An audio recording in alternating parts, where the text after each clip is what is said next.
My mom getting some firewood. We're getting firewood. If you guys live in the country, if you depend on the central heat, it's gonna cost you a lot of money to heat your whole house. So you have to be systematic. You have to plan. You have to plan ahead. In summertime, you have to get some firewood, collect some firewood, and cut them so that if they're still damp, then you can let them air dry or sun dry. And so come wintertime, you have firewood to use to warm your house and to keep your family warm. When you live in the country, there's a lot of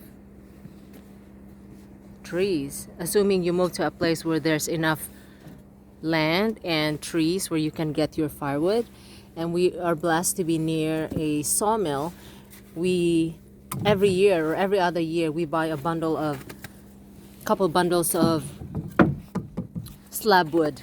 Then we cut them to length, and this is what we use for our firewood.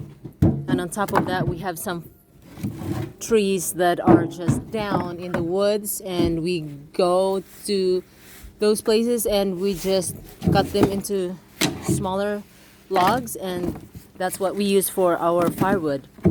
So planning is really important when you live in the country. If you want to be self-sustainable and independent, you don't have to buy firewood all the time to keep your family warm. You just have to plan. So in wintertime, you have something to keep yourself warm, keep your house warm. So we have this wood box here. We fill it 2 or 3 days, to at least 2 times a week. It's big enough where we can put a lot of firewood in it. And we put water in a kettle, a pot, so as it boils, it will release moisture in the air, because in wintertime, air is really dry. It's not good to be inhaling dry air, so it's nice to have some moisture. So you keep water in a pot, something that you don't use. It's good to have some moisture in the air.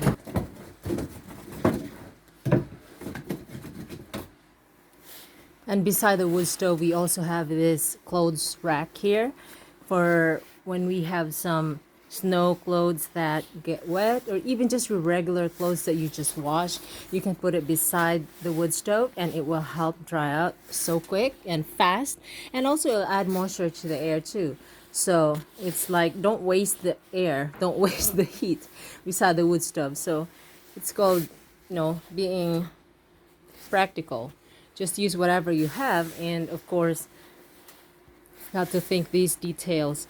You have to think what your needs are, and you have to purchase, if necessary, the things that you want to use, so it's more economical. You don't have to use your dryer in wintertime. You can just make use of these racks, especially if you don't have a lot of clothes to wash.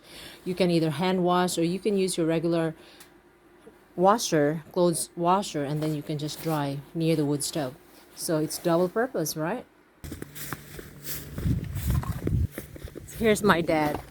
This is their first time dealing with snow, and actual snow.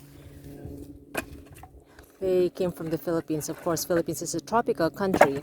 So coming to America, here in Tennessee, where we get 4 seasons, it's a new experience, a new way of life, different culture.